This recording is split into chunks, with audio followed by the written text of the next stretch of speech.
On today's episode of the Essential Coaching Skills Podcast, I'm going to be talking to you about stories. I've talked to you about stories before, remember? But now I'm telling you some other stories. So this is completely different. What are you looking at me like that for? It's going to be fun. Stay tuned.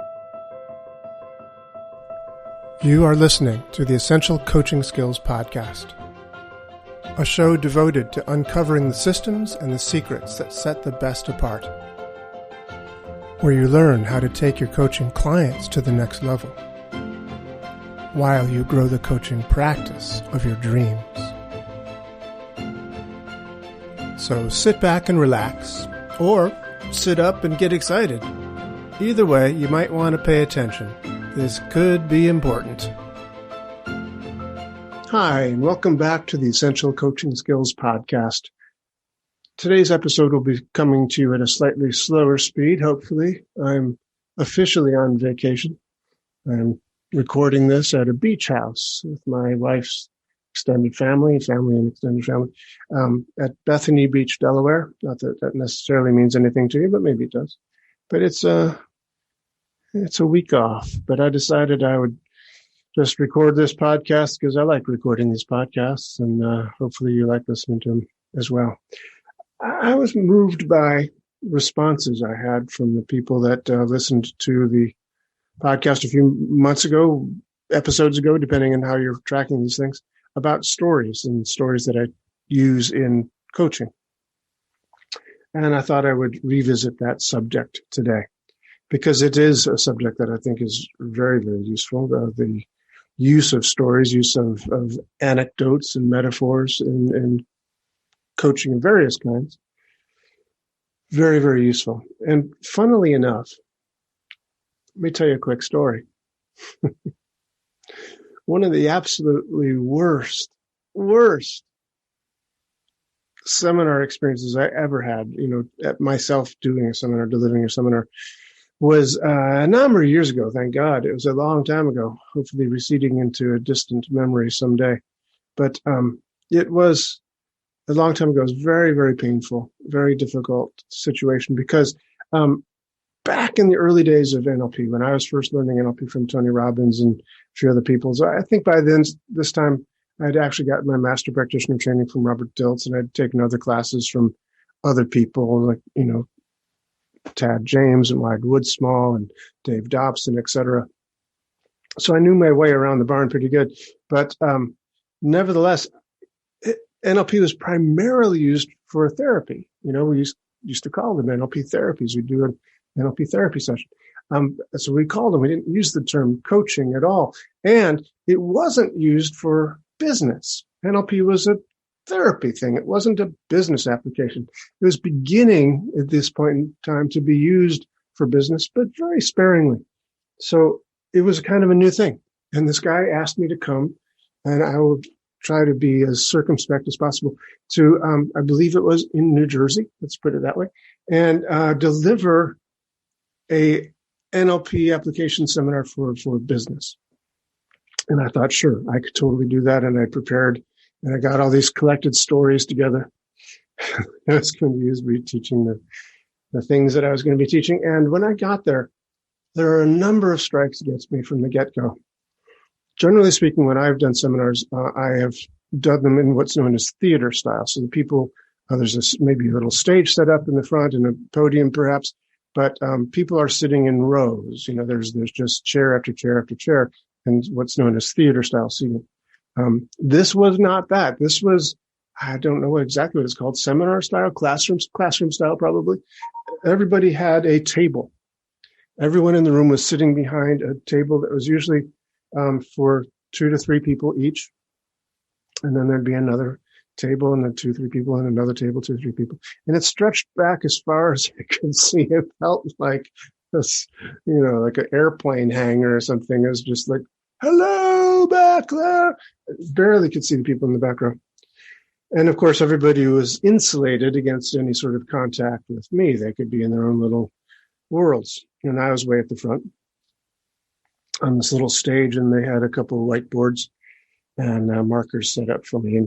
And the real kicker was that before this thing even started, before I walked out on the stage, And just before I walked out on stage, the guy who was organizing the event took me aside and he said, now listen, these are serious business people. They want solid, meaty stuff. They don't want to hear a bunch of stories like the way Tony Robbins does all his seminars. And of course, that was basically taking the rug right under my feet because that's all I got. That's all I had. I had some techniques, yes, but it was mostly stories that, served to show how these techniques worked and could be employed. But he was like, no stories, adamant about it. Suffice it to say, I'm just going to make a long story short because this is a very painful episode in my life. It was a disaster. I tried to teach these techniques without any stories to, sort of illustrate how they worked, and they just didn't work. Plus, the markers that he'd given me to use on these whiteboards were permanent markers, not dry erase markers. So that by the time I was trying to pick up some steam and stuff, it was like, I couldn't erase what had been previously written on the board. It was terrible. But don't do that. Don't do what I did. Use stories. Stories are vital. The stories are the way the brain works. We remember stories. This has been true as long as there have been people. As long as there has been people, there have been stories that have been told around, campfires, etc. They're the things that teach us valuable life lessons, how to live life as a good person, or et cetera, et cetera. Stories do that. And they stick with us. They stick in our minds, and we remember the stories. Hopefully you remember that story, and you can keep the lesson without having to have the painful experience that it was for me in reality. So, stories. Now, I've written a book recently about storytelling, and in the book that I wrote, I'm primarily talking about stories that are useful for storytelling, like in The Moth or other things like that, story for fun. But you can use them for business. You can use them for other things as well. They illustrate certain points. One of the things that's true about stories that are told in The Moth is that they are of necessity true stories. You're supposed to tell true stories.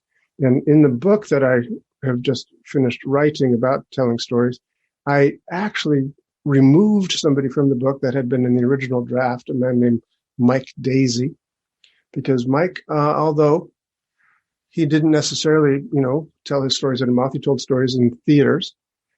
He made it out to be that his stories were true. All of them, factual recounting of things. Now, of course, you never just factually recount something that's like a news story. You don't just do the first this happened. Stories are not like that. Stories you embellish. Stories you stretch out certain things. You leave out other incidental materials that aren't important. You make a story worth listening to. That's one of the natures of the beast of stories. But he just made up stuff out of whole cloth. And so when this was discovered, and by the way, he was very big. Mike Daisy was big in the storytelling world. He was doing literally Broadway shows. That's where I saw him. It was off Broadway perhaps, but it was still, big theaters, lots of people seeing just this one guy sitting on a table with a microphone and a glass of water in front of him. That was it. That's the stage. He was very good at telling stories, but his stories were also featured on radio shows. NPR had him on there. And so when they discovered, like This American Life, I think it was, and when they discovered that the stories he'd been telling, or at least this one big story he'd been telling, was largely fabricated, they did not like that. And they, withdrew the support. He lost his engagement on these Broadway shows. It was a big disaster for him. He's still not recovered, as far as I know, his career, at least from that experience. If you tell people that your story is true, it needs to be true. Like I said, it doesn't have to be factual. First this, then that, then this, with every single fact, recounted. You can stretch things, you can embellish things, you can leave things out that aren't important to the narrative. But they still, generally speaking, have to be true. It has to have happened to you, and generally speaking, that way. Now, when you're doing therapy, when you're doing coaching, this is not a Moth broadcast, right? You don't have to have those same rules. It's useful if it's true, I think. Why not? Couldn't hurt. And the point really more is that the message that you get across to the person you're trying to influence. One of my teachers, Richard Bandler, was fairly famous for telling pretty outlandish stories. They were really great stories and very effective stories. And the story I'm about to tell you is secondhand. I'm telling you the truth of what I heard, but I don't know for a fact that it's completely true. I think that it is. You be the judge. But it's an interesting story, I think. I was studying with a guy named Dave Dobson. Dr. Dave Dobson passed away a few years ago, but he was a great hypnotherapist. He was also very influential in the NLP world in the early days of NLP, but not an NLPer himself, but nonetheless in that world. And as he tells the story, he had been doing a presentation about some of his work with burn victims, using hypnosis with burn patients and working these words to help, mitigate their pain. And Richard Bandler was listening to these stories by Dobson, and they were apparently very good stories. Because I'm not sure if it was the next day or soon thereafter, Dave said that he was in a seminar with Richard, and Richard started telling the stories about how he'd been working with burn victims and working in hospitals to mitigate their pain using hypnosis. And Dave thought those stories sounded kind of familiar.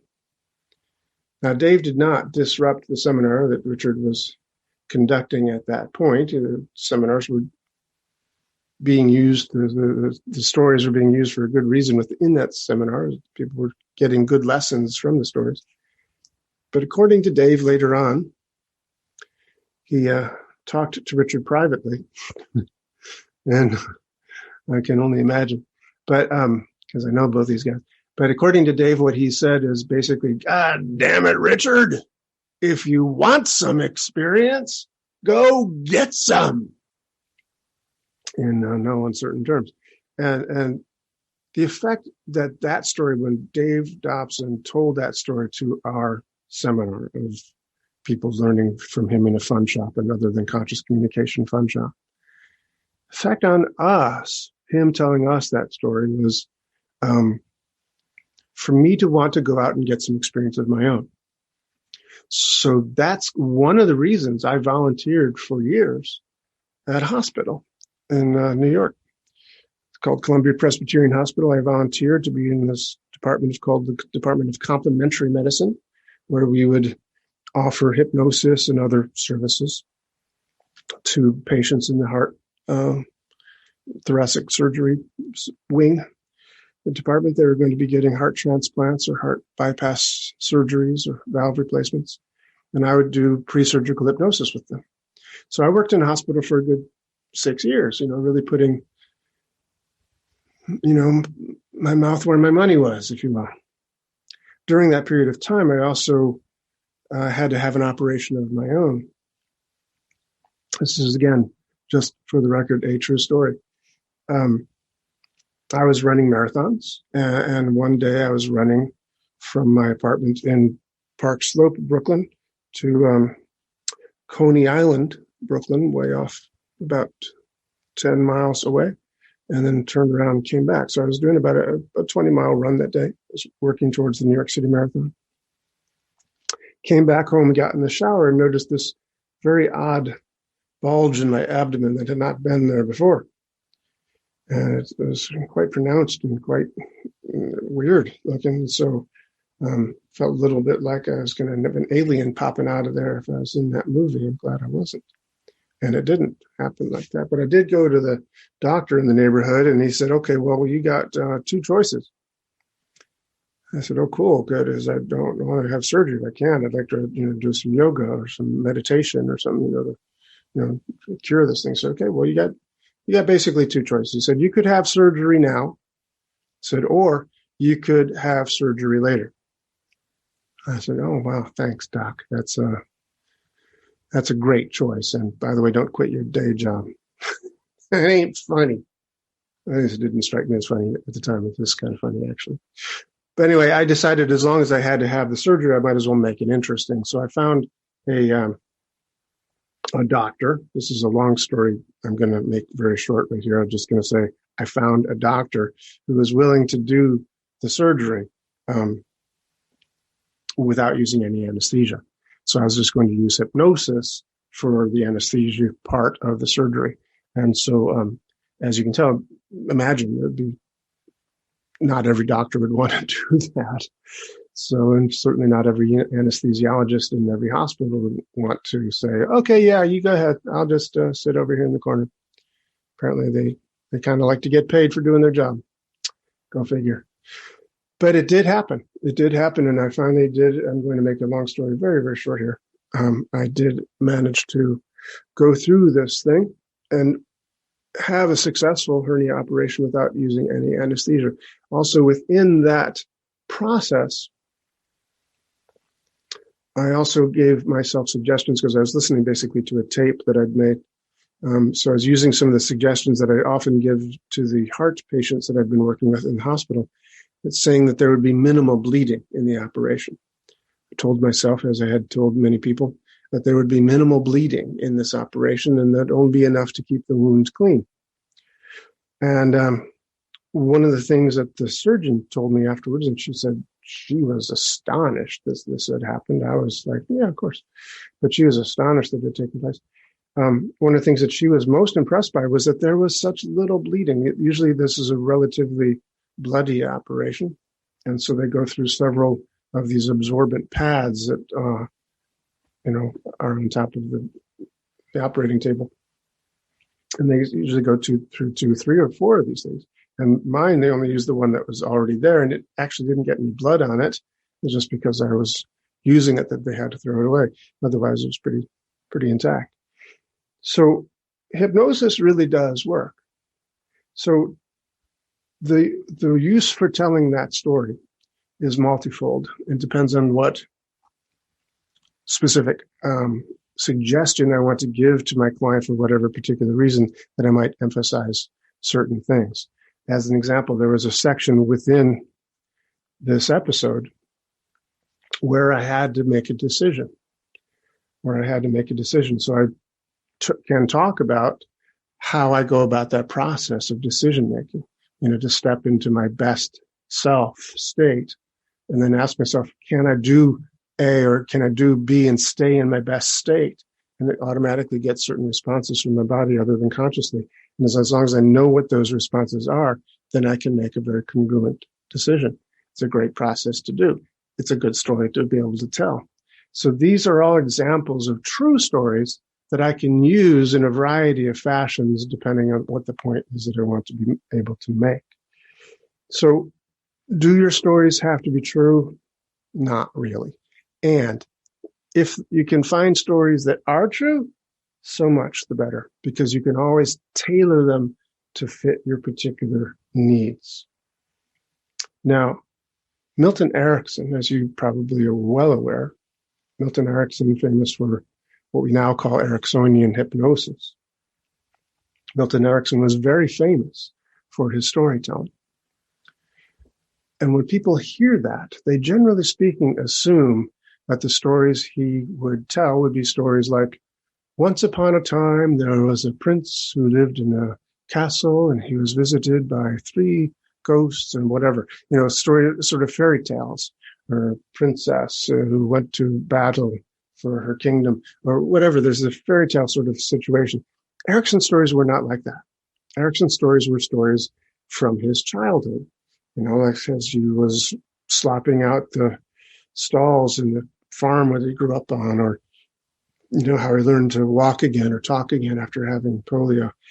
These sorts of stories. Later in his life, his stories were often started by saying a phrase like, I had a client once who, and then he'd tell a story about a previous client that he'd had. Now, question in my mind was, are those stories true? These stories that Erickson would tell. And I honestly do not know. if those stories were true.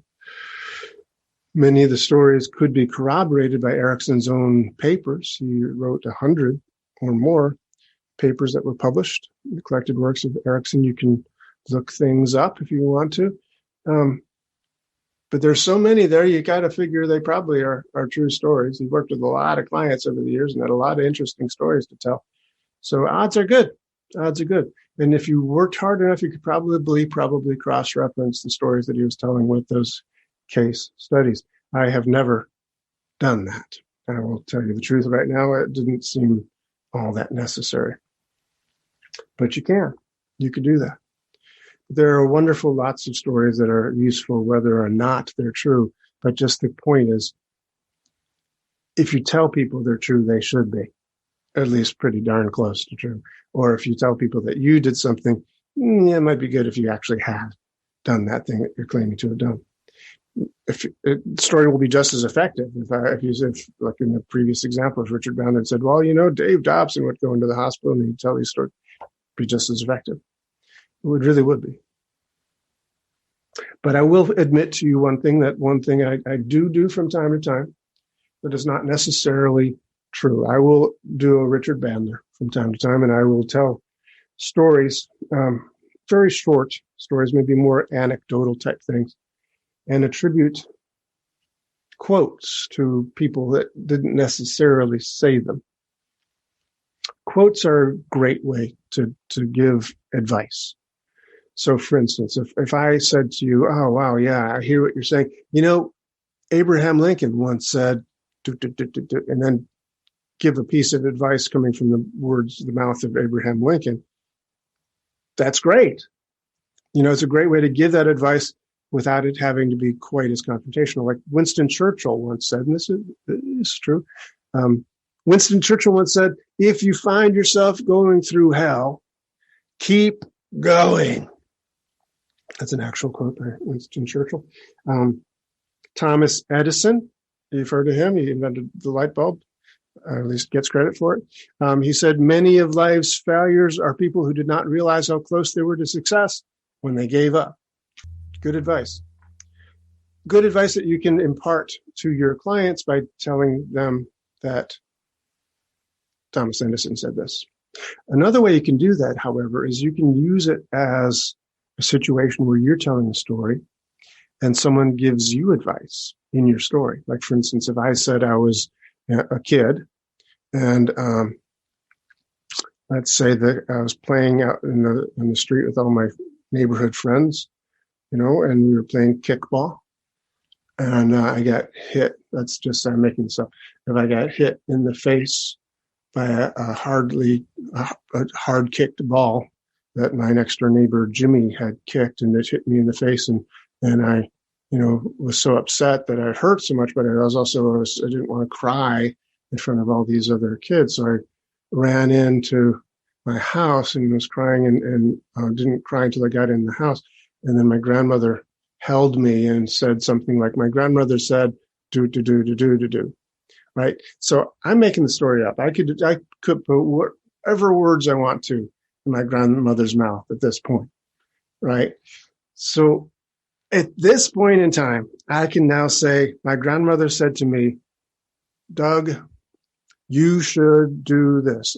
And from the point after the word Doug, when I say you, my listener is going to hear the word you. And maybe if I'm, live and in person, they might see me looking in their eyes and pointing to them and saying, you are strong and capable of doing anything. It's okay to cry when you're hurt. Every time you get knocked down, you just get back up again. So that way of doing a quote, attributed to my grandmother, or in the story, my grandmother is talking to me, and she said to me, Doug, when you need to cry, and now she is using the word you, but me as the storyteller, I'm saying the word you, and I'm talking to my client, and then I'm pointing maybe at my client, and maybe I'm looking in my client's eyes when I say, you get back up again. That's advice now directly to my client, but it's being heard as if it's coming from my grandmother to me. So therefore it's less guarded. right? So the person will accept it more and think, wow, that's really good advice that you give. Yeah, that's true, isn't it? When you get knocked down, you get back up again. Right? They're going to go through this in their head. They will accept that advice very readily through this use of quotes. So quotes are great.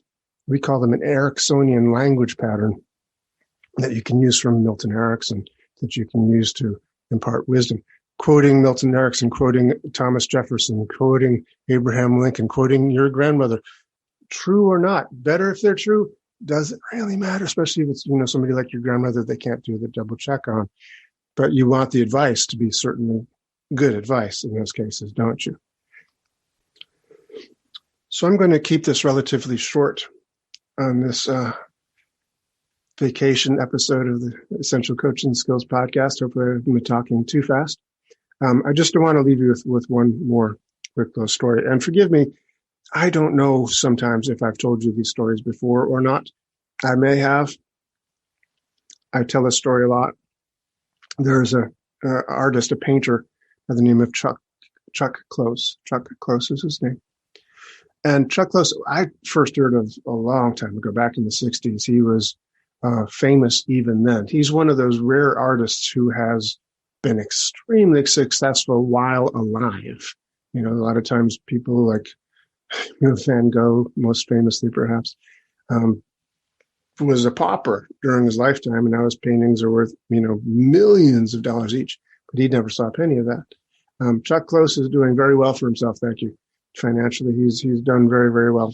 The first time I ever saw a painting of his, I was walking to the Museum of Modern Art in New York City, and across this big entranceway, there was this photograph, I was sure, of a guy named Philip Glass, who's a classical, modern composer, contemporary composer. He's still alive.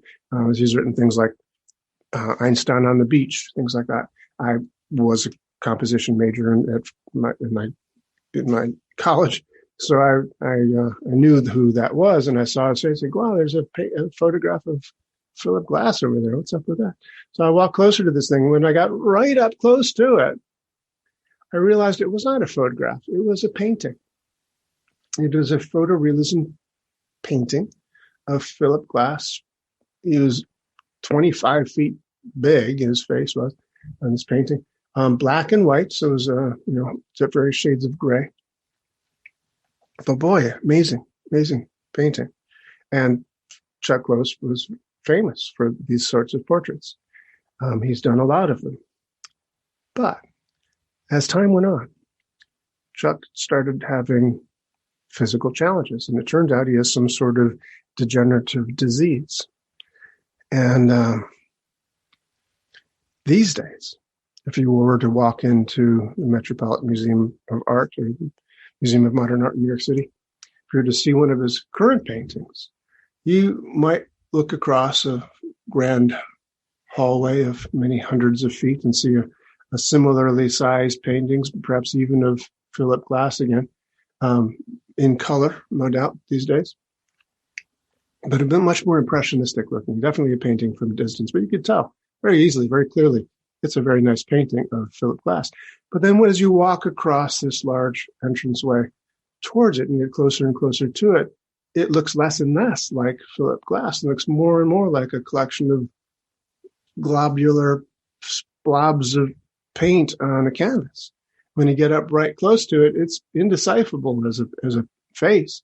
It's just a lot of different colored blobs on the canvas.